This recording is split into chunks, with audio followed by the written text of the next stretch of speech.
Hello friends, I hope you are fine. In this video, we are going to read chapter 22 of the book written by G.C. Leong, titled as The Cool Temperate Western Margin British Type Climate. So let us start. Distribution. The cool temperate western margins are under the permanent influence of the westerlies all round the year. They are also regions of much cyclonic activity, typical of Britain, and are thus said to experience the British type of climate. From Britain, the climatic belt stretches far inland into the lowlands of northwest Europe, including such regions as northern and western France, Belgium, the Netherlands, Denmark, western Norway, and also northwestern Iberia. There is so much oceanic influence on both the temperature and the precipitation that the climate is also referred to as the Northwest European Maritime Climate. In North America, the high Rockies prevent the onshore westerlies from penetrating far inland, and the British type of climate is confined mainly to the coastlands of British Columbia. In the southern hemisphere, the climate is experienced in southern Chile, Tasmania, and most parts of New Zealand, particularly in South Island. The surrounding large expanses of water have increased the maritime nature of the climate here. Now, the climate. First of all, temperature. The mean annual temperatures are usually between 40 °F and 60 °F. The warmest month in London, as illustrated in the temperature graph of London, figure 148a, is 63 °F, and the coldest month is just around 40 °F, thus giving an annual temperature range of only 24 °F, which is comparatively small for its latitude 51° north. Summers are in fact never very warm. Monthly temperatures of over 65 °F, even in midsummer, are rare. Heat waves, as they are popularly called, that is a short spell of warm summer days, are a welcome feature in such cool temperature latitudes. Where people do not often see enough of the sun, the climate is ideal for maximum comfort and mental alertness. People can work for long hours without feeling drowsy and lethargic as they do in the tropics. There appears to be some direct relationship between climate and man's output of work. It is no wonder that the cool temperate regions are some of the most advanced parts of the world. Winters are abnormally mild, and no stations actually record mean January temperatures below freezing point in northwestern Europe. This is attributable to the warming effect of the North Atlantic Drift and the prevalence of the southwesterlies. It has been estimated that the marine stations of the region are almost 25 °F warmer in January than corresponding stations of the same latitude in the interiors. Night frosts do occur and snow falls in winter too. Sometimes unusual cold spells caused by the invasion of cold polar continental air from the interiors may hit the western margins for a number of weeks. The climate of the maritime regions as a whole may be described as equable with moderately warm summers and fairly mild winters. It is quite apparent from figure of Hobart, Tasmania, that the British type of climate in the southern hemisphere is even more equable. Lack of continental land masses in Tasmania, New Zealand, and southern Chile means that extremes of temperature are not likely at all. Hobart has midsummer temperatures of not more than 62 °F, while its coldest month in July, winter in the southern hemisphere, is barely below 46 °F. The annual temperature range is reduced to only 16 °F, which is unusual for the middle latitudes. This is in fact the average figure for all the maritime stations in the southern continents, where insularity overrides all other factors. The annual ranges of other southerly stations are Dunedin 15 °F, Christchurch 18 °F, Valdivia 14 °F, and Punta Arenas 17 °F. The last two stations are in southern Chile. The oceanic influences not only keep the winters very mild but also keep the summers cool. Some geographers have described these southerly islands as the favored isles, which has much truth in it. Now, precipitation. The British type of climate has adequate rainfall throughout the year, with a tendency towards a slight winter or autumn maximum from cyclonic sources. Since the rain-bearing winds come from the west, the western margin have the heaviest rainfall. The amount decreases eastwards with increasing distance from the sea. Though both the coastal stations, London and Hobart, have 24 inches of precipitation a year, the actual amount varies quite considerably from place to place. Relief can make great differences in the annual amount. For example, the western slopes of the southern Alps of South Island, New Zealand, have as much as 200 inches of rainfall, mainly orographic rain, while the Canterbury Plain in the rain shadow area has as little as 25 inches. Similarly, the Lake District of Britain has well over 100 inches in contrast to only 24 inches in East Anglia. It is therefore difficult to say how much annual rainfall is typical of the British type of climate. Perhaps a useful guide would be to confine ourselves to lowland regions which normally have 20 to 40 inches a year. Example, 23 inches in Paris, 28 inches in Dublin, 33 inches in Seattle, and 37 inches in Dunedin. Generally, western coastal stations are wetter. Vancouver has 60 inches of rain, Brisbane 84 inches, and Valdivia 105 inches. They are exceeded in the annual amount only by the highland stations as mentioned earlier. Now, the seasons. As in other temperate regions, there are four distinct seasons in the British climate type. Light snowfalls can be expected in the winter months, normally only of short duration because of the comparatively mild weather. But over the highlands, such as the Scandinavian mountains and the American Rockies, snowfall is heavy and feeds the mountain glaciers that move down the valleys. Winter is the season of cloudy skies, foggy and misty mornings, and many rainy days from the passing depressions. Out at sea, gales are frequent and can be dangerous to shipping. Spring is the driest and the most refreshing season when people emerge from the depressing winter to see everything becoming green again. This is followed by the long sunny summer. Sunbathers, picnickers, and sightseers are out in the open to enjoy themselves.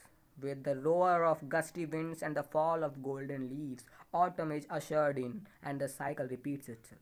This type of climate, with its four distinct seasons, is something that is conspicuously absent in the tropics. Now we are going to read natural vegetation.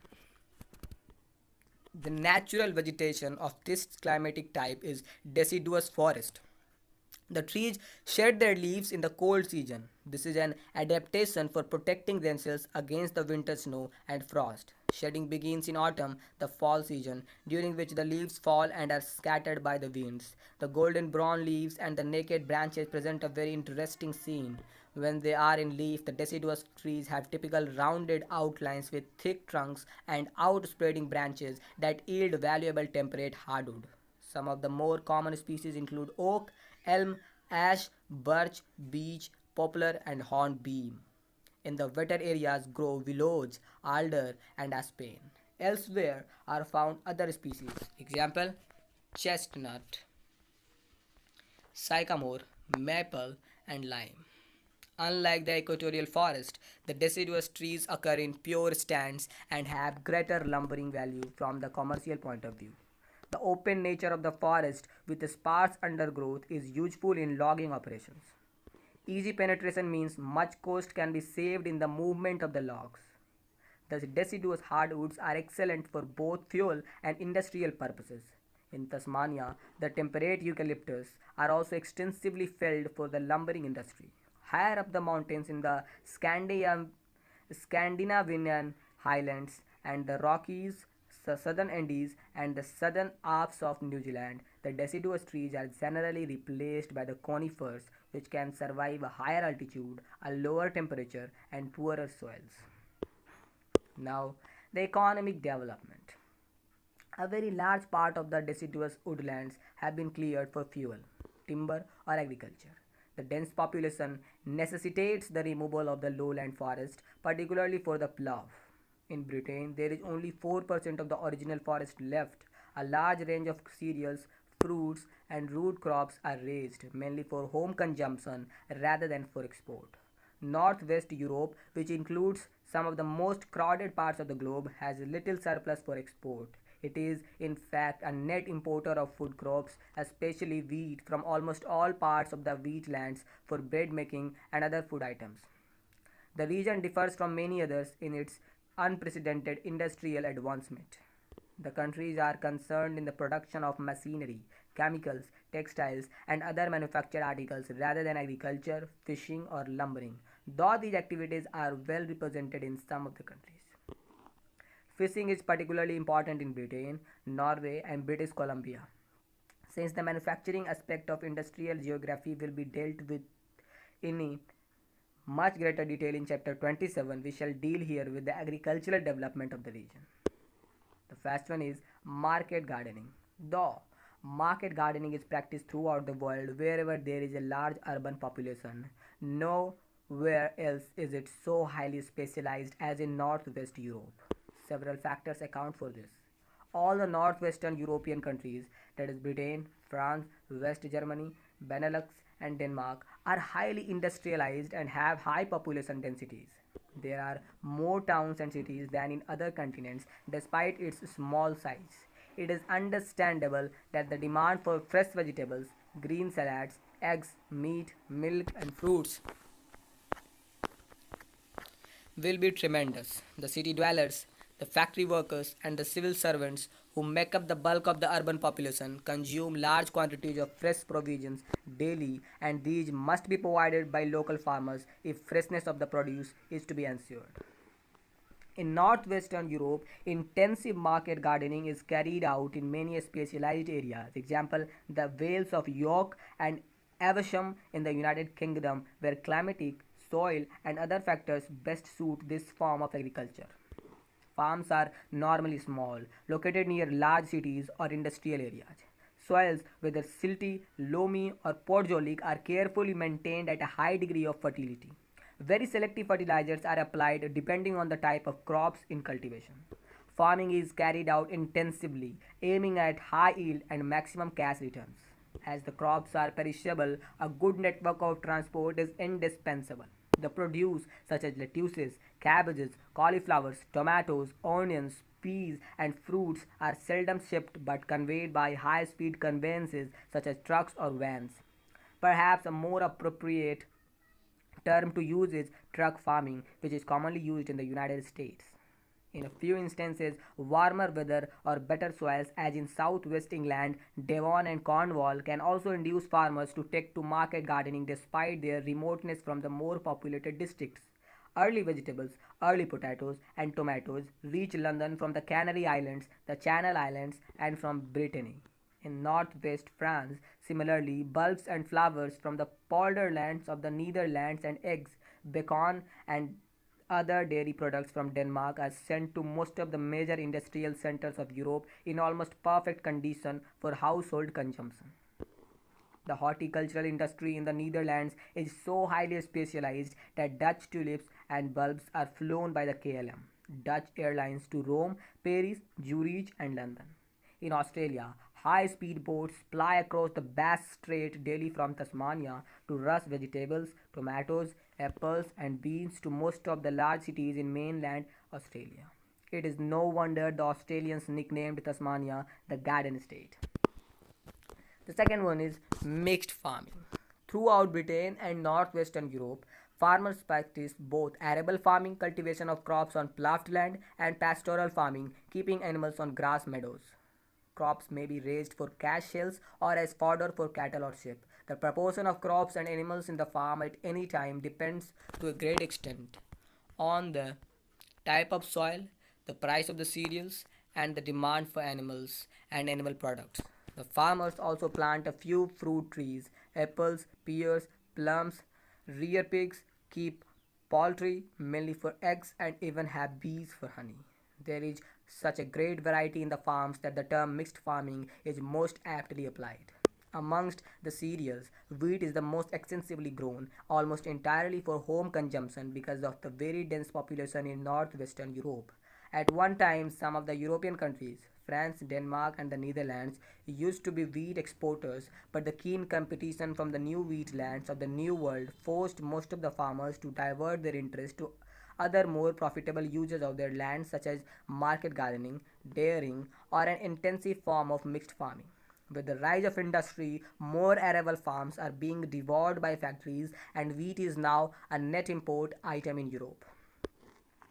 The next most important cereal raised in the mixed farm is barley.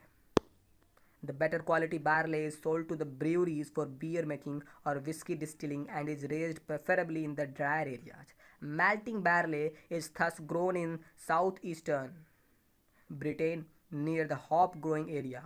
That is, hops are also used for beer, where rainfall is less than 30 inches. On heavy soils or wetter regions, barley is grown mainly as an animal fodder, sometimes mixed with oats as dredge corn. Both are raised in crop rotations with a leguminous crop, beans or clover, and a root crop, turnips or beet sugar.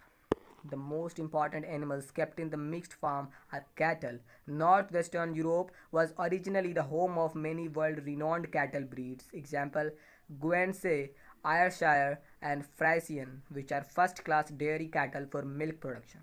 The countries bordering the North Sea, Britain, Denmark, and the Netherlands are some of the most advanced dairying countries where cattle are kept on a scientific and intensive basis. Europeans drink more milk than anybody else except the New Zealanders. In the United Kingdom, a person drinks almost a pint of milk a day. From milk, other important dairy products are derived. These are butter, cheese, cream, and skimmed milk or casein, a raw material for making plastics, paper, and drugs. The temperate western Marine type of climate is almost ideal for intensive dairying. Cheese is a specialized product of the Netherlands from Edam and Gouda. From Denmark comes high quality butter, of which she ranks with New Zealand as one of the world's greatest exporters. In Devon and Cornwall, clotted cream is made, which is less perishable than fresh milk. It can be sent over longer journeys without being contaminated. The Swiss have also made excellent use of their alpine pastures for keeping dairy cattle. Fresh milk is converted into various forms of condensed or evaporated milk and exported around the world for baby feeding, confectionery, ice cream, and chocolate making.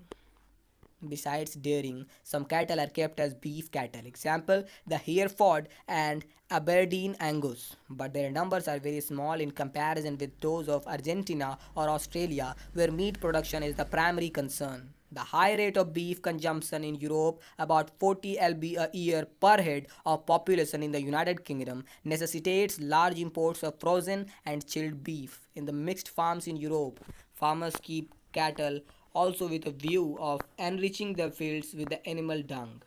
The pigs and poultry act as scavengers that feed on the leftovers from root crops and dairy processes. In this way, Denmark is able to export large quantities of bacon from pigs that are fed on the skimmed milk, a byproduct of butter making, fresh chicken's eggs from the farms, and more recently, from large poultry yards also form part of the export products of Denmark. Sheep are kept both for wool and mutton. In British Columbia, mixed farming is restricted only to the most favored parts of the western lowlands, the region being so mountainous and thickly forested. Third one is sheep rearing.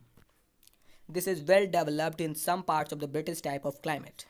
Britain is the home of some of the best known sheep breeds, example Leicester, Lincolns, and South Downs, which are dual purpose, noted for mutton as well as wool.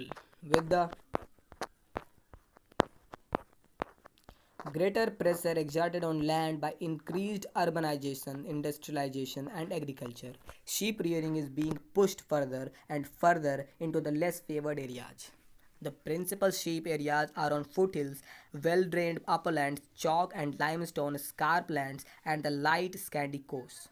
In Britain, the major sheep areas are the Pennines, Swallowdale breeds, Scottish Highlands, the Blackface, the Southern Uplands, Cheviot, the Welsh Mountains, Blackwells, and the scarplands of southeastern England, Romney Marsh.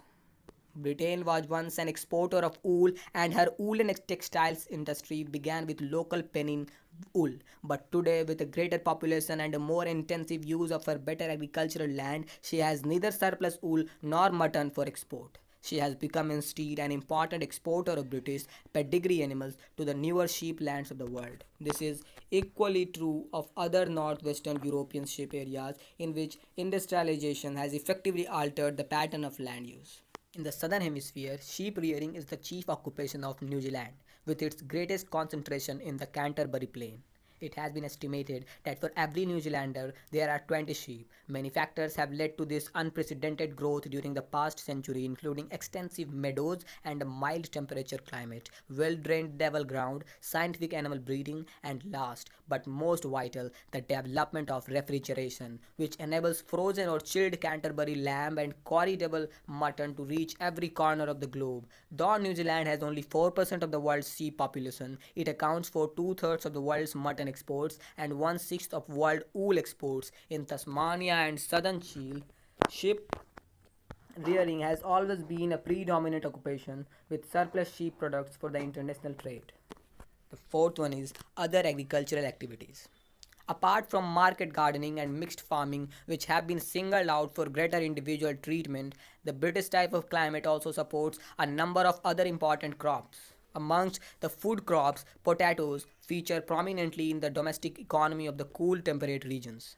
It is the staple food in supplementing wheat or bread for millions of people in terms of starch. It yields far more food than any cereals and can be cultivated over a wide range of climatic and soil types. But normally, a cooler and more northerly latitude is preferred because the crop will be less prone to the attack of blight, a virus disease that is particularly infectious in warm and humid countries. Since the introduction of the crop by the Spanish conquerors from the Andean states of Peru and Bolivia in the 16th century, potato growing has spread far and wide in Europe. Today, almost two-thirds of the world's annual production of potatoes comes from Europe, of which Poland, Germany, France, and United Kingdom are the major producers. Besides its principal use as a substitute for bread, large quantities of potatoes are also consumed as animal fodder and as a source of industrial alcohol. Another interesting crop that is found almost exclusively in northwestern Europe, including European USSR and parts of USA, is beet sugar. The need for such a crop was greatly felt during the Napoleonic Wars around 1800 when military blockades caused a scarcity of sugar. High prices of imported tropical sugar from cane sugar drove many governments of the temperate lands to think seriously about the vital importance of securing a certain amount of self-sufficiency in their sugar requirements. The first beet sugar factory in Europe was established in 1801. Farmers were given subsidies, aids, or allowances to induce them to devote at least part of their farm to the crop. Since then, beet sugar has become an integral part of many European farms. It is grown either on special beet farms for cash shells or in conjunction with cereals in crop rotation. The beet is crushed for sugar and the green tops are used as animal fodder. The crop thrives best in the warmer and drier east of Britain and in mainland Europe. The highest sugar yield is obtained when the autumn is both dry and sunny. Attempts to grow the crop in the colder north or the wetter west have so far been rather unsuccessful, except in some sheltered localities. In Britain, most of the beet sugar factories are located in the Fens and East Anglia. With this, our chapter ends. In the next video, we will cover the next chapter. Till then, listen to the audiobooks and study well. With this, I depart. Jai Hind.